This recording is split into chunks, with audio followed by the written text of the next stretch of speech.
Alhamdulillahirabbil alamin wal 'aqibatu lil muttaqin wala 'udwana illa 'alal zalimin. Asyhadu an la ilaha illallah wahdahu la syarikalah, iyyahu na'budu wa iyyahu nasta'in, wa asyhadu anna Muhammadan 'abduhu wa rasuluh arsalahu Allahu rahmatan lil alamin. Allahumma shalli wa sallim wa barik ala Sayyidina Muhammad wa ala ali Sayyidina Muhammad. Hadirin hadirat jamaah salat subuh Masjid Al-Muhajirin rahimakumullah. Kita awali dulu dengan memanjatkan puji syukur kehadirat Allah Subhanahu wa taala. Kita ucapkan alhamdulillahirabbil alamin atas nikmat-nikmat yang Allah anugerahkan kepada kita sehingga kita dihadirkan kembali oleh Allah di rumahnya ini untuk bersama-sama melaksanakan kewajiban kita salat subuh berjamaah dan dilanjutkan dengan taklim. Mudah-mudahan seluruh rangkaian ibadah kita pada hari ini diridhoi oleh Allah Subhanahu wa taala.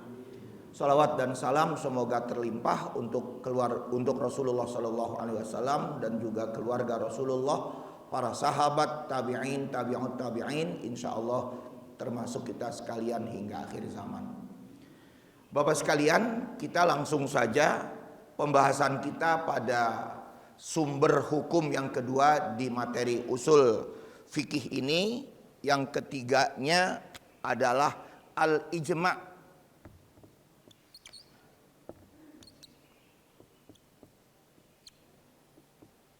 Setelah pada waktu yang lalu sumber hukum yang keduanya adalah as-sunnah, di mana as-sunnah sekali lagi kita bagi menjadi tiga.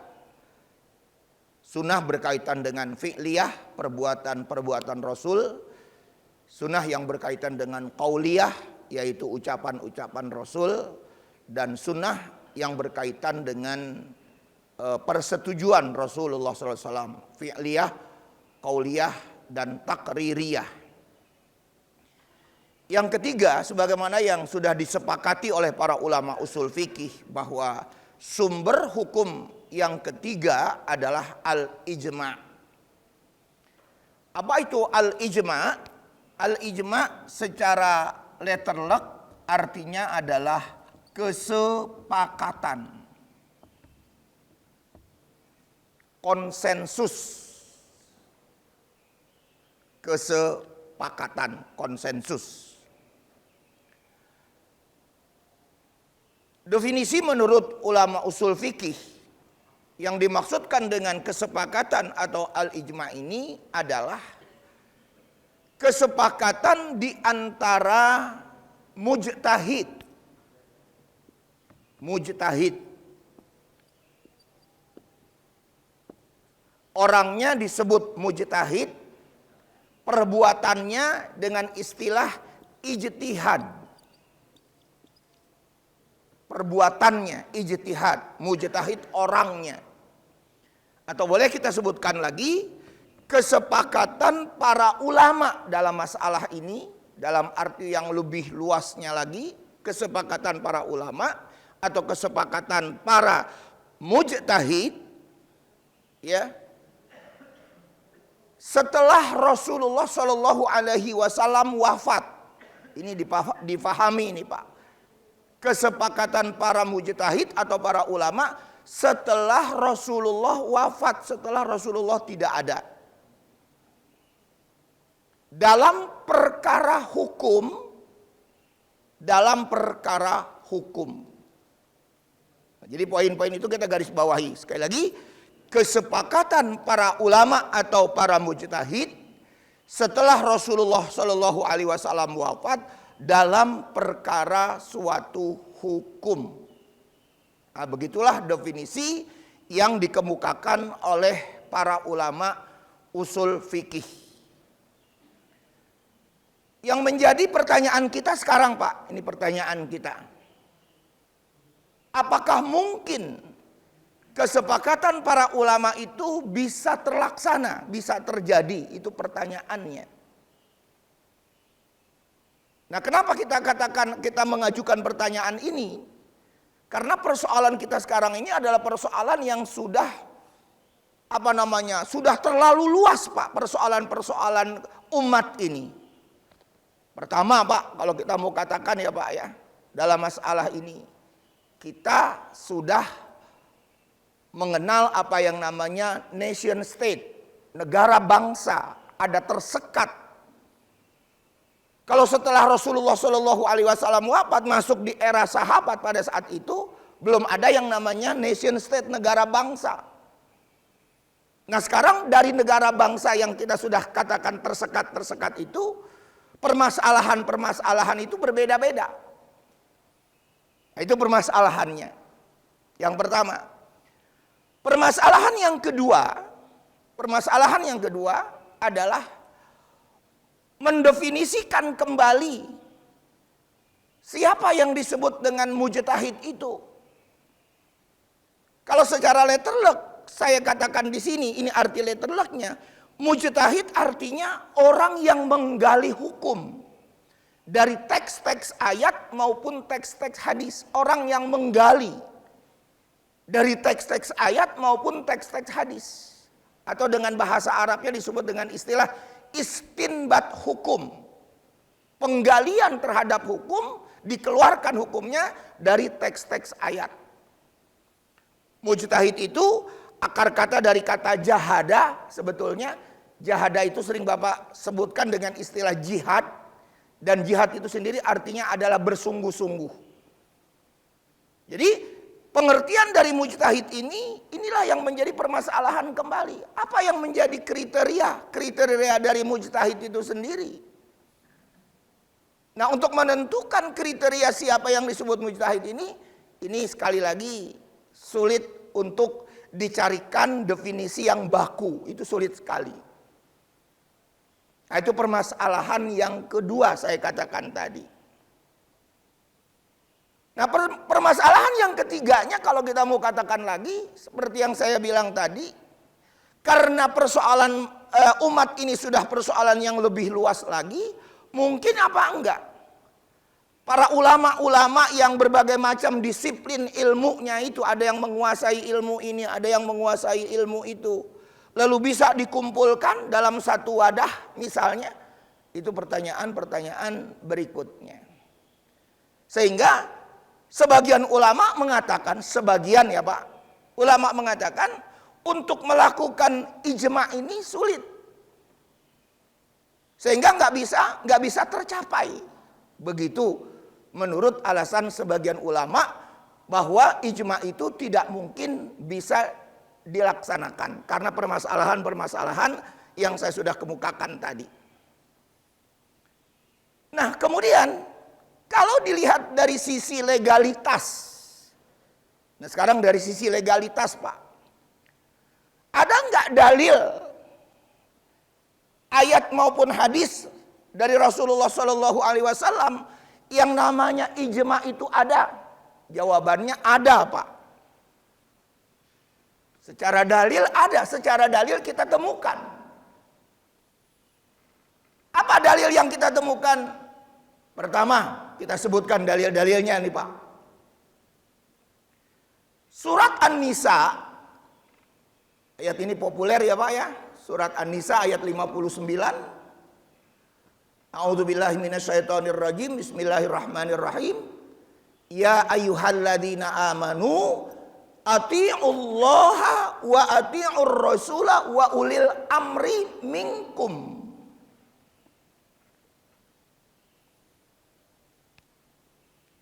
Jadi QS 459 di sana disebutkan ada kata-kata ulil amri.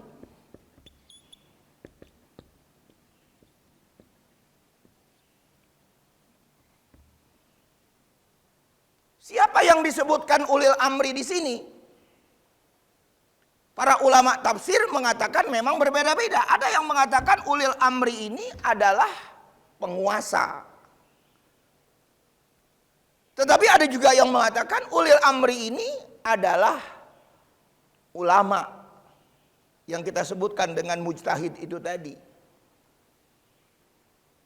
Jadi kata Allah Subhanahu wa taala, hai orang-orang yang beriman, taatilah Allah, taatilah Rasul dan taatilah para ulama yang telah mengeluarkan fatwa, yang telah mengeluarkan hukum itu. Taati. Atiullah wa atiur rasul wa ulil amri minkum.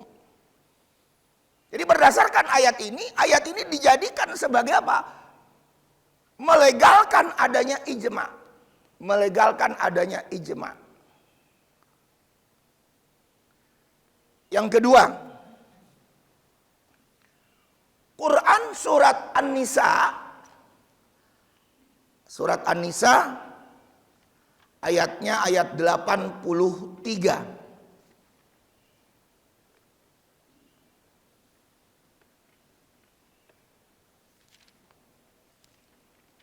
Ayatnya ayat 83. An-Nisa masih di surat yang sama. Menjelang akhir ayat, supaya lebih mudah ya Pak ya, berbunyi walau radduhu ilar rasuli wa ila ulil amri minhum la'alimahu alladhina yastambitunahu minhum. Walau radduhu, sekiranya mereka mengembalikan perkara itu ilallah ilar rasul, kepada rasul, wa ila ulil amri, dan kepada ulil amri. Saya ulangi, sekiranya mereka mengembalikan perkara itu kepada rasul dan juga kepada ulil amri, la alimahu alladhina yastambitunahu minhum, niscaya akan diketahui bagaimana hal itu dikeluarkan hukumnya. Yastambitun, saya katakan tadi, beristinbat, menggali hukumnya itu sehingga keluar ada hukumnya. Nah, jadi berdasarkan ayat ini pun di surat An-Nisa ayat 83 bahwa secara legalitas ijma itu ada dalilnya, ada ayat Al-Qur'annya. Kemudian dari hadis-hadis Nabi Pak. Kadang dari hadis-hadis Nabi. Hadis Nabi yang populer dalam masalah ini kita temukan, misalnya kata Rasulullah Shallallahu Alaihi Wasallam dalam sebuah sabdanya, la tajtami'u ummati ala khata'in. Tidak akan mungkin umatku itu bersepakat. Tidak akan mungkin umatku itu melakukan ijma terhadap perkara-perkara yang salah, yang keliru. Itu nggak mungkin. Jadi berdasarkan hadis ini lagi, secara kontekstualnya kita pahami lagi, umat ini pasti ada kesepakatannya terhadap hal-hal yang baik, yang bermanfaat, yang berguna. Pasti ada kesepakatannya. Karena umat Islam atau umat Nabi Muhammad SAW ini dijamin oleh Rasulullah, tidak akan mungkin ada kesepakatan dalam perkara-perkara yang buruk, dalam perkara-perkara yang jelek, itu tidak akan mungkin. Nah, kemudian dalil yang kedua dari hadis Nabi SAW mengatakan lagi, ma ra'ahul muslimuna hasanan fahuwa indallahi hasanun. Ini hadis Rasulullah. Apa yang dilihat oleh kaum muslimin, di mana kaum muslimin itu menilai perkara itu adalah perkara yang baik, maka kata Rasulullah, fahuwa indallahi hasanun, maka di sisi Allah pun dinilai baik. Jadi kalau umat Islam yang betul-betul tentunya beriman ya Pak ya, menilai suatu perkara itu baik, pasti di sisi Allah pun akan dinilai baik. Nah, jadi ketika umat Islam dihadapkan dengan persoalan-persoalan atau perkara-perkara yang lain yang dinilai itu baik, pasti akan bersepakat. Tidak mungkin akan bercerai-berai. Itu yang menjadi legalitas untuk menentukan adanya ijma. Nah, Bapak sekalian, kemudian di dalam masalah ini kita ingin memberikan contoh Pak. Apa contoh-contoh di mana ijma itu pernah terjadi atau pernah ada, pernah terjadi atau pernah ada sepeninggal Rasulullah. Pahami itu Pak ya, sepeninggal Rasulullah. Jadi ketika Rasulullah masih hidup itu nggak ada ijma Pak. Itu harus dipahami itu Pak. Ketika Rasulullah masih hidup tidak ada ijma. Kenapa tidak ada ijma? Dikarenakan setiap perkara itu langsung diputuskan oleh Rasulullah, langsung ditetapkan oleh Rasulullah. Nah sekarang setelah Rasulullah wafat, ada nggak perkara-perkara yang dilakukan dengan ijma ini? Jawabannya ada. Apa contohnya? Satu, kalau kita ingin memberikan contoh, terpilihnya Abu Bakar As-Siddiq radhiyallahu an menjadi khalifah. Padahal awalnya Pak, awalnya nih sebelum Abu Bakar terpilih menjadi khalifah, dua kelompok saling mengajukan pemimpin, antara pemimpin dari Muhajirin dengan pemimpin Ansor, dan persengketaan kepemimpinan itu terjadi di Saqifah Bani Sa'idah pada saat itu. Kalau sekarang kita sebut katakanlah DPR-nya Pak, Saqifah Bani Sa'idah. Orang Muhajirin mencalonkan Abu Bakar, orang Ansor mengajukan Sa'ad. Masing-masing minna amir wa minkum amir. Dari kami juga ada pemimpin, ada amir. Dan dari kalian juga ada amir, ada pemimpin. Terjadi perdebatan. Dan akhirnya semuanya mereka sepakat untuk memilih Abu Bakar dan sekaligus membaiatnya sebagai pemimpin pada saat itu. Nah jadi terpilihnya Abu Bakar ini merupakan ijma, merupakan kesepakatan di kalangan para sahabat. Itu contoh konkretnya. Contoh kedua, ini contoh kedua Pak. Contoh kedua adalah mengenai haramnya seorang ibu yang telah dinikahi oleh ayahnya dan kemudian sudah disetubuhi oleh ayahnya, itu haram hukumnya dinikahi kembali oleh anaknya. Baik dia berstatus sebagai ibu kandung atau berstatus ibu tiri, tetapi ibu tirinya sudah disetubuhi oleh ayah kandung dari si anak ini. Maka si anak adalah haram untuk menikahi ibu tersebut. Dan ini juga adalah semua ulama sepakat dimanapun dari 4 mazhab itu sepakat. Memang walaupun apa Pak? Walaupun secara ayat, secara redaksinya itu berbunyi hurrimat, ada disebutkan di situ hurrimat. Bapak bisa lihat di Quran surat An-Nisa ayat 23. Landasannya itu Pak. Quran surat 4 ayat 23 tentang pengharaman anak untuk menikahi ibunya.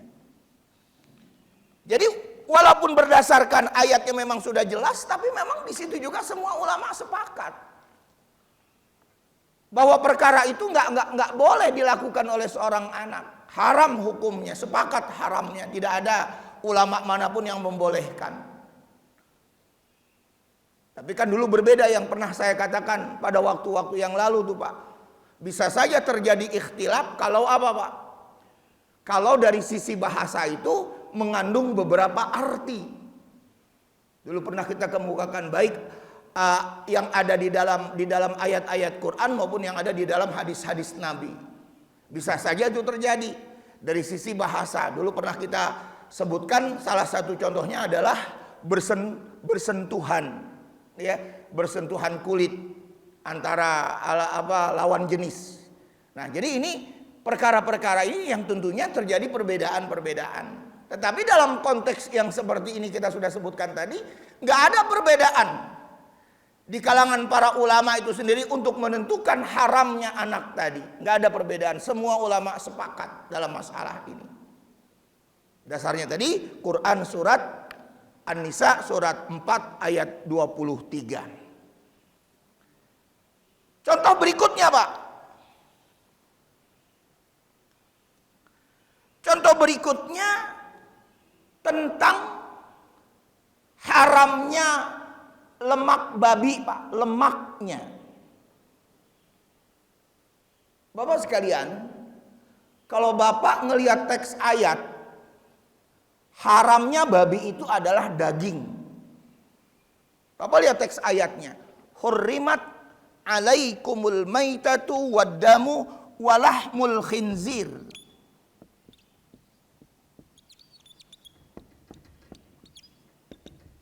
Khinzir, laham. Laham itu kata orang Arab dagingnya. Pertanyaannya kalau gitu lemaknya boleh dong. Ya kan yang diharamkannya adalah daging. Atau barangkali Pak, maaf lagi, tulangnya boleh dong. Atau barangkali kulitnya boleh dong. Kita gunakan buat apa, bikin apalah begitu. Mau bikin kulit kerupuk ya Pak ya. Kata Pak Haji Rustam, bikin jange barangkali ya Pak. Apakah itu boleh? Nah itu kan pertanyaannya. Sedangkan teks ayat itu laham. Laham itu sendiri artinya adalah dagingnya. Nah lalu bagaimana? Yang berkaitan tadi dengan kulit, berkaitan tadi dengan lemaknya, berkaitan tadi dengan tulangnya. Para ulama sepakat kulitnya, tulangnya, lemaknya adalah haram.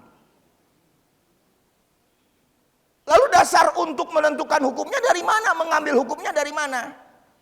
Menggunakan metode kias, Pak, analogi. Karena lemak itu adalah bagian dari tubuh babi, tulangnya, kulitnya juga adalah bagian dari tubuh babi, maka seluruh apa yang ada pada babi itu adalah haram.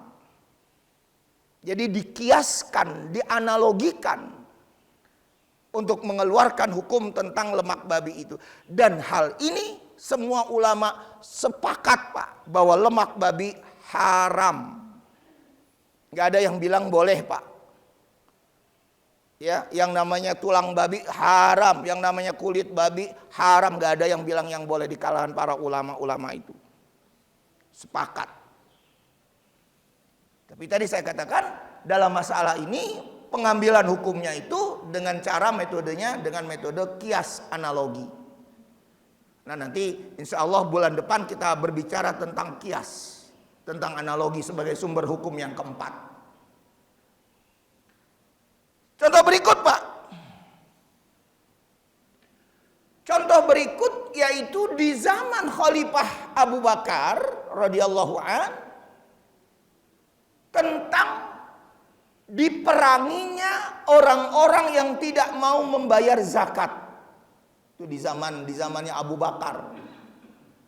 Jadi ketika Rasulullah SAW wafat, terpilih kemudian Abu Bakar menjadi khalifah. Abu Bakar dihadapkan dengan berbagai macam persoalan. Termasuk persoalan apa Pak? Ada yang mengaku-ngaku sebagai nabi. Musailamatul Kadzab, itu di era Abu Bakar, kepemimpinan Abu Bakar. Dan satu lagi tadi, mereka yang menolak untuk membayar zakat. Nah padahal kalau kita katakan tadi, nggak ada dalil yang tegas membicarakan tentang apa? Orang yang tidak mau membayar zakat itu diperangi, itu nggak ada. Nah tetapi hasil dari ijtihadnya Abu Bakar, hasil dari ijtihadnya, hasil dari penggalian hukum yang dilakukan oleh Abu Bakar pada saat itu, yang kemudian dikumpulkan para sahabat-sahabat yang lain, dikumpulkan termasuk Umar bin Khattab, Utsman bin Affan, Ali bin Abi Thalib dan sahabat-sahabat yang lain, dikumpulkan bagaimana mereka yang tidak mau membayar zakat ini kita perangi. Nah, akhirnya pada saat itu sepakat, ya, mereka yang tidak mau membayar zakat diperangi. Nah ini juga kalau kita mau gali secara metodenya, metode apa yang dilakukan oleh Abu Bakar ini? Kalau kita sebutkan lagi metodenya metode kias Pak, metode analogi. Dia menyamakan dengan apa Pak? Dengan orang yang nggak mau sholat. Orang yang nggak mau sholat, meninggalkan sholat dengan sengaja itu apa kan Pak? Hukumnya kan kafir Pak. Jadi dianalogikan ke situ, makanya dia diperangi. Di sisi lain, zakat itu salah satu apa Pak? Bagian dari sistem perekonomian Islam untuk menopang menjadi soko guru negara. Itu sistem zakat. Ya, nah jadi seperti itu. Sehingga akhirnya Abu Bakar pada saat itu memerangi mereka. Dan memerangi mereka itu berdasarkan kesepakatan, berdasarkan ijma pada saat itu.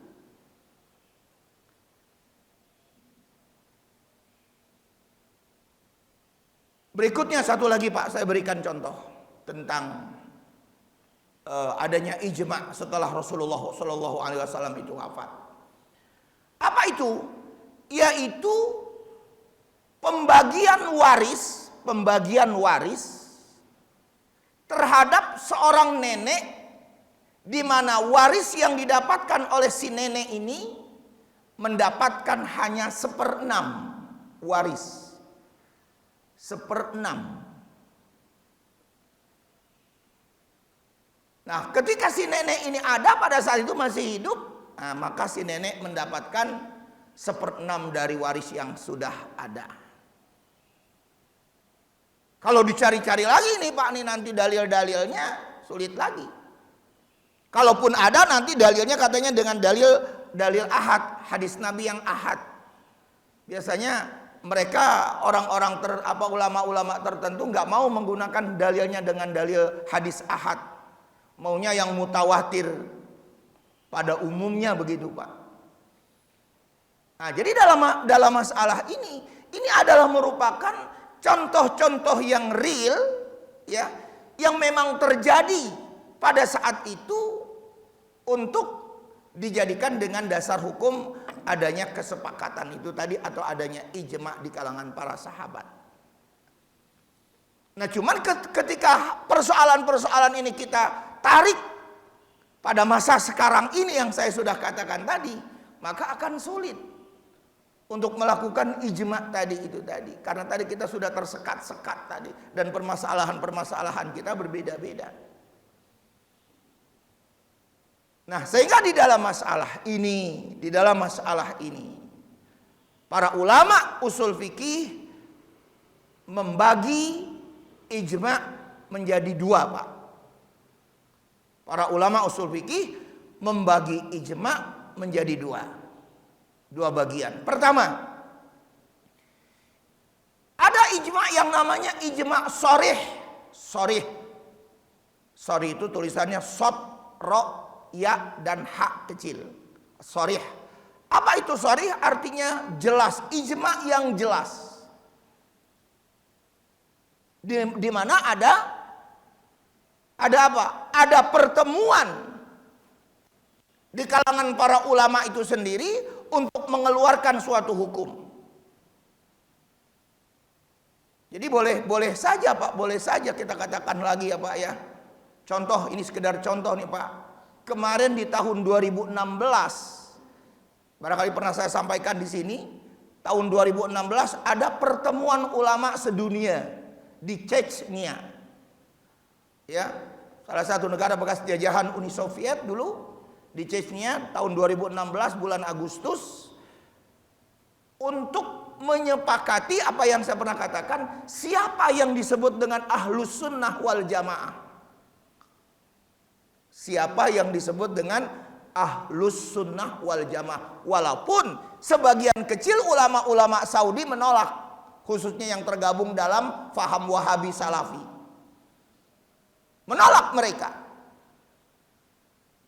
Saya sudah sampaikan dulu di bidang akidah, ini yang disebut dengan ahlus sunnah wal jamaah sekali lagi, yaitu ada yang namanya Abul Hasan al Ash'ari dan Abu Mansur al Maturidi. Di bidang ibadah ada yang namanya 4 imam mazhab dari Hanafi, Maliki, Syafi'i dan Ahmad bin Hambali. Dan di bidang akhlak tasawuf ada yang namanya Imam Al-Junaid Al-Baghdadi dan Imam Al-Ghazali. Ini rumusan kesepakatan di kalangan para ulama hasil pertemuan ulama sedunia di Chechnya di tahun 2016 yang lalu. Nah, jadi seperti itulah kesepakatan. Kalaupun ini terjadi, nah ini adalah yang disebut dengan ijma yang sharih. Tadi kita sudah sebutkan. Karena perkumpulannya jelas di situ. Pembahasannya juga jelas. Dan yang kedua, selain dari ijma sharih itu tadi, ada yang namanya ijma'nya adalah ijma sukuti. Sukut itu artinya diam, Pak. Artinya ulama-ulama yang lain tidak memberikan komentar untuk menentang. Saya dulu pernah katakan kalau yang namanya diam itu kan berarti tanda setuju, Pak. Nah, jadi ada ulama-ulama lain ketika memahami tentang pendapat ulama yang lainnya lagi, ulama yang A ini nggak memberikan komentar apa-apa. Itu namanya tadi ijma sukuti disebut. Dia berdiam saja, tidak memberikan komentar ataupun kritikan-kritikan. Berarti tanda setuju dari apa yang sudah dikeluarkan hukumnya oleh ulama lain tersebut. Nah, akhirnya kita melihatnya seperti itu. Ya, akhirnya kita melihat seperti itu. Nah, oleh karena itu di dalam masalah ini berbeda secara khusus kalau kita pengen lokalisasi ini, Pak, lokalisasi. Apa perbedaannya ijma nanti dengan masalah pemberian fatwa? Fatwa itu orangnya disebut mufti. Orangnya disebut mufti. Tadi saya sudah sebutkan mujtahid orangnya, ijtihad perbuatannya. Fatwa itu adalah perbuatannya, hasilnya. Itu namanya fatwa. Orangnya disebut mufti. Secara lokalisasi katakanlah di Indonesia ada yang namanya apa, Pak? MUI, Majelis Ulama Indonesia. Atau barangkali di organisasi Muhammadiyah atau di organisasi Nahdlatul Ulama. Kalau di organisasi Muhammadiyah ada yang namanya lembaga yang disebut dengan Majelis Tarjih di Muhammadiyah. Kalau di NU ada yang namanya Bahsul Masail, Bahsul Masail. Itu lembaga kajian yang ada di organisasi tersebut. Kalau di Mesir, Pak, di Mesir, khusus di negara Mesir, namanya disebut dengan Darul Ifta. Itu di Mesir sama dengan MUI. Kalau di Saudi Arabia ada yang kita sebut dengan Kibarul Ulama, kibar. Kumpulan dari ulama-ulama yang besar. Kibar itu akar kata dari kabir, yaitu besar. Ulama tadi kita sudah pahami. Nah, jadi dari situlah permasalahannya dikeluarkan hukumnya. Itulah yang disebut dengan fatwa.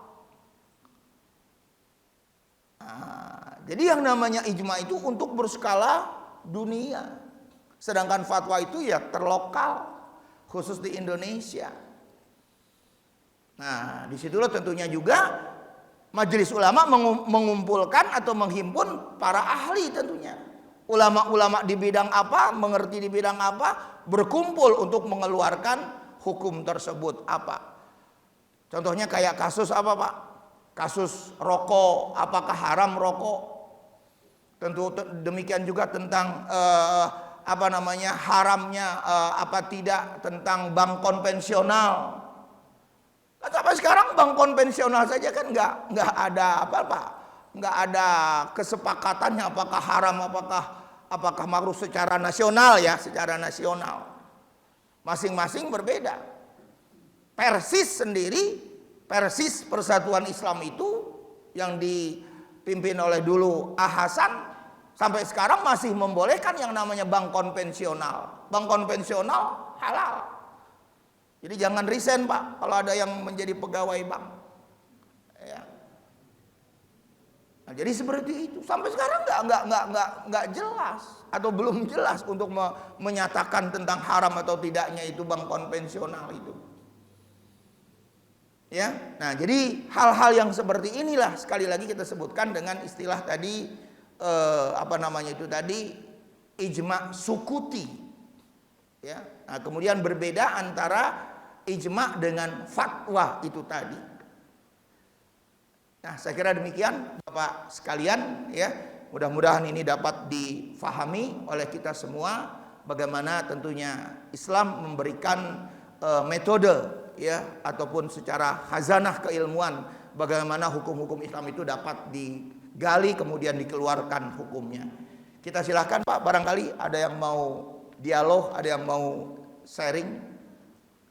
Disilahkan.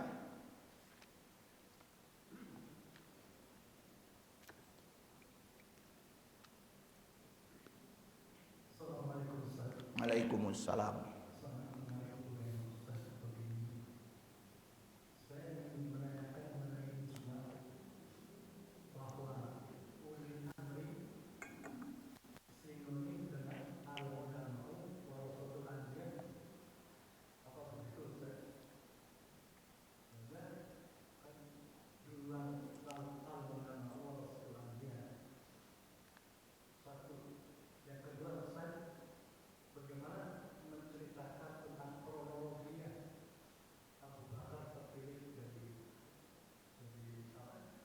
Khalifah.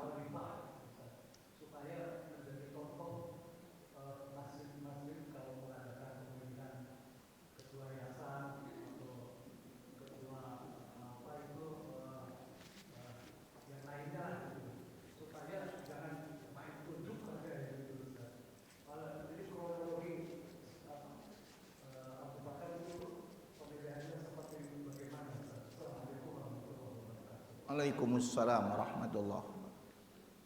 Nah, Bapak sekalian, tadi yang disebutkan apakah bersinonim sama gitu ya Pak ya antara ulil amri dengan al ulama warasatul anbiya. Kalau saya merujuk ke penafsiran dari Ibnu Abbas, ini Ibnu Abbas salah seorang saudara sepupunya Rasul tentunya ya. Menafsirkan di surat An-Nisa 59 yang disebut dengan ulil amri itu adalah al ulama. Memang begitu. Tapi ulama-ulama lain tadi saya sudah sebutkan bukannya ulama, penguasa. Penguasa di sini termasuk di dalamnya apa Pak? Qadhi. Qadhi itu apa Pak? Hakim. Nah, begitu. Ketika hakim itu memberikan keputusan.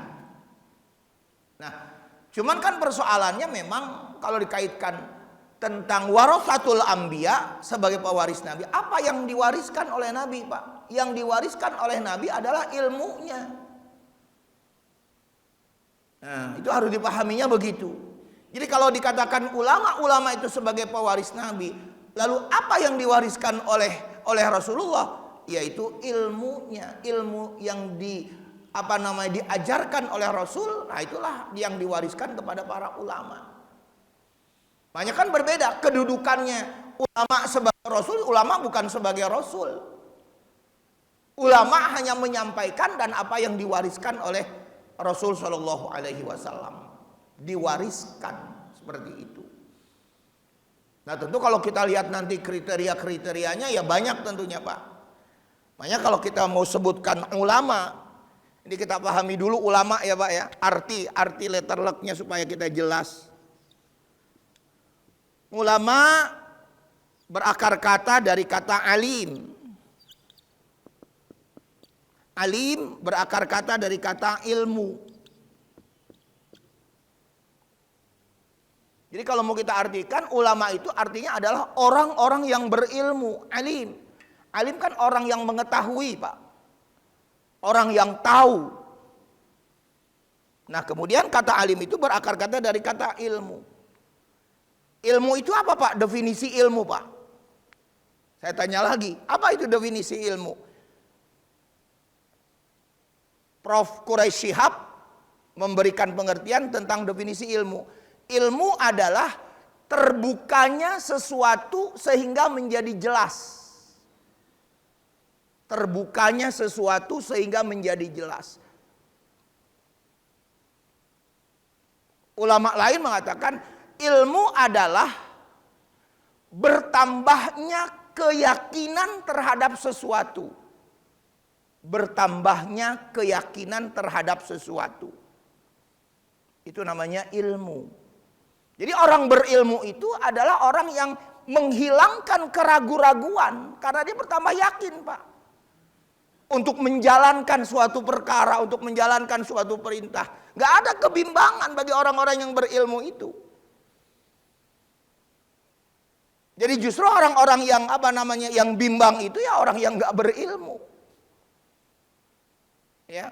Nah, jadi kalau dikatakan demikian bahwa yang diwariskan oleh Rasul adalah ulama, apanya? Ilmunya dalam masalah ini. Jadi bisa saja kita sebutkan tadi ulil amri itu adalah al ulama.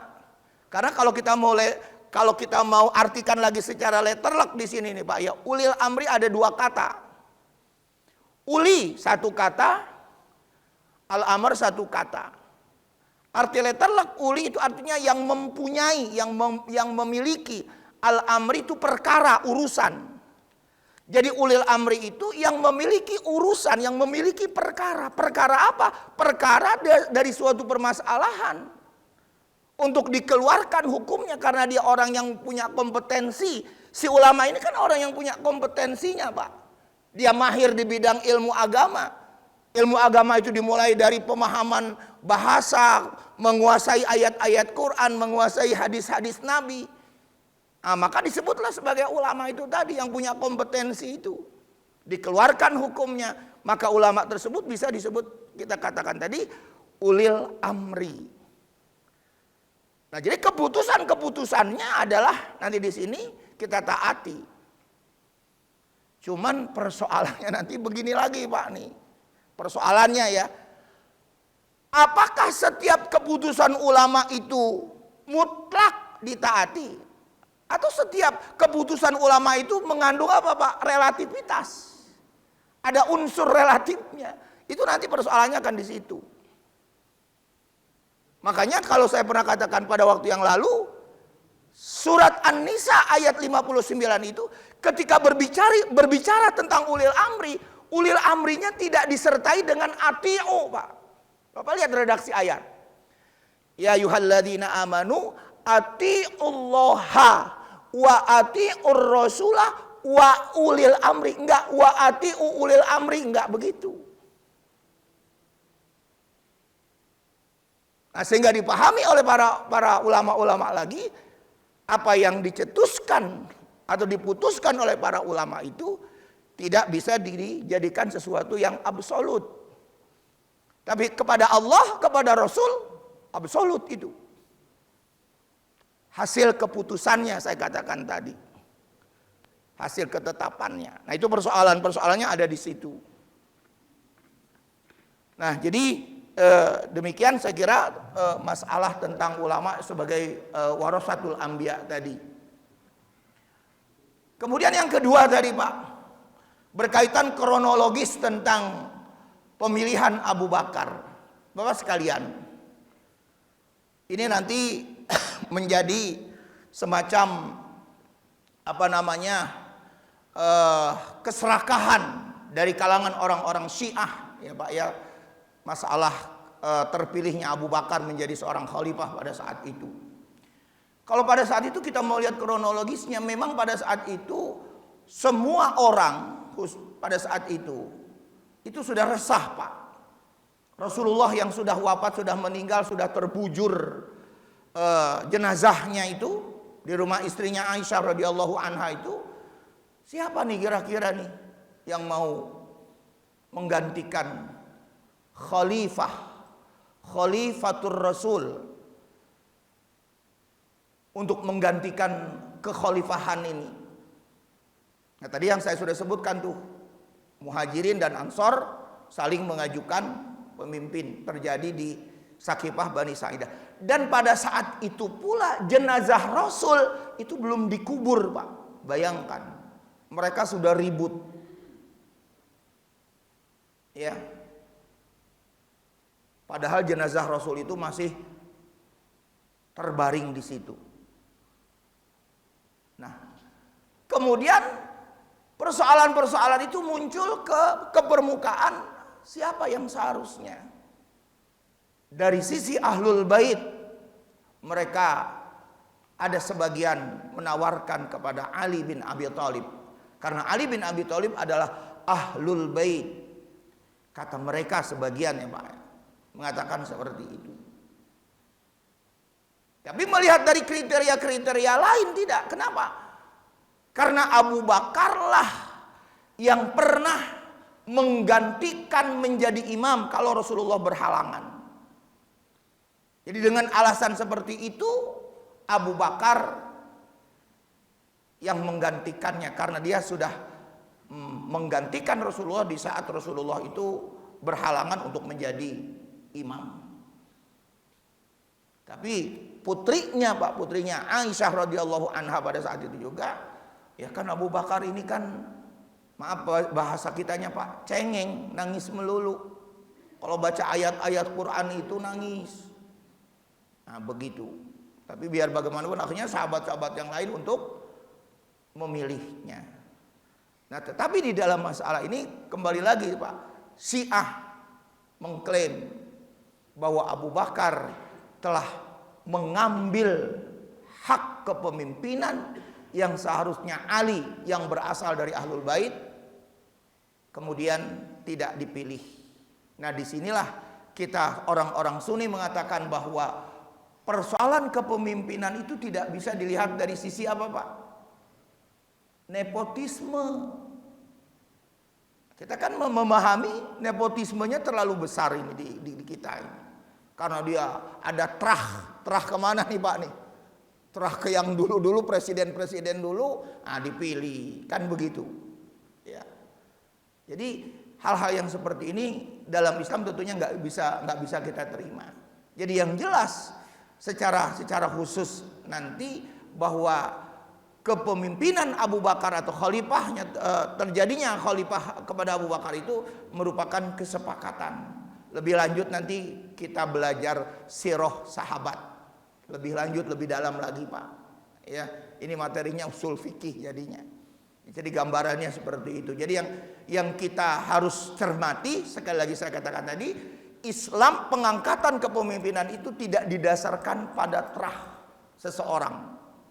Kalau memang dia punya kualitas untuk memimpin menjadi pemimpin, silahkan. Yang jelas seperti itu. Lalu bagaimana? Dasarnya adalah persoalan tentang kesepakatan itu tadi. Ada orang yang mengatakan, oh kalau begitu faham demokrasi nggak sesuai dong dengan Islam. Jangan dulu bilang begitu, jangan dulu berkesimpulan begitu. Ya, yang sesuai itu ya kan harus wasyawirhum fil amri katanya, bermusyawarah. Nah, makanya dulu kan pernah ditawarkan ya Pak, semestinya dari masing-masing kelompok itu menjadi apa Pak? Menjadi wakil untuk duduk di DPR masing-masing kelompok. Nih misalnya se-RW di sini, selingkungan Al-Muhajirin, siapa yang ingin kita jadikan tokoh? Dia harus memimpin. Sebetulnya itu perwakilan sesuai dengan Pancasila. Nah, kita sekarang kan enggak pakai partai. Ya, partai diserahkan, nggak tahu partainya partai apakah membela Islam apa enggak, kan kita nggak tahu. Nah, jadi seperti itu. Nah, jadi kembali lagi bahwa sistem kepemimpinan di dalam Islam itu tidak melihat dari sisi terahnya itu tadi. Yang dilihat adalah kemampuan dia. Nah, secara khusus nanti ada buku yang disebut dengan Sirah Sahabat mengenai Abu Bakar. Sudah ada terjemahannya. Bukunya agak tebal, Pak. Saya kira itu Pak. Iya, silakan Pak Saiful.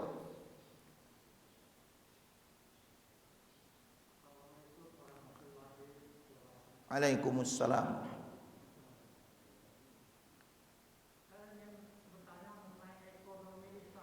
Iya, waduh.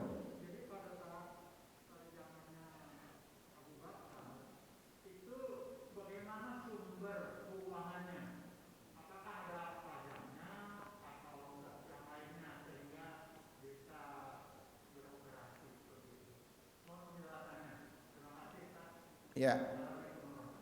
Waalaikumsalam. Ya, Bapak sekalian, ini juga enggak berkaitan dengan usul fikih nih Pak ya pertanyaannya. Kalau kita memahami secara umum saja, ini secara umum saja, bahwa sumber ekonomi yang ada pada masa Abu Bakar itu pertama-tama memang di dalam Islam itu adalah berasal dari zakat. Itu jelas. Kemudian yang kedua, asal dari mana Pak? Asal dari yang kita sebutkan dengan pajak-pajak. Ya, pajak-pajak itulah berupa pajak-pajak hasil pertanian, pajak-pajak hasil pendapatan, pajak-pajak hasil penghasilan. Sebetulnya memang itu sudah ada dari semenjak dari zaman dulu itu. Ya, termasuk di situ pajaknya pajak PBB. PBB di sini bukan bangunannya, Pak, tetapi tanahnya yang digarap, tanah yang menghasilkan manfaat, tanah yang menghasilkan keuntungan. Nah, jadi sebetulnya sudah ada pajak-pajak yang seperti itu pada masa kepemimpinan dari Abu Bakar. Dan kemudian lagi, contoh lainnya lagi apa Pak? Pendapatan negara pada saat itu, yaitu hasil dari tawanan-tawanan perang. Hasil dari tawanan-tawanan perang, mereka yang ingin menebus, ya kan cuma dua alternatif Pak. Kamu yang menjadi tawanan masuk Islam, kamu dibebaskan. Tapi kalau kamu tidak masuk Islam, kamu bayar pajak, bayar pajaknya itu tadi. Nah, jadi dari situlah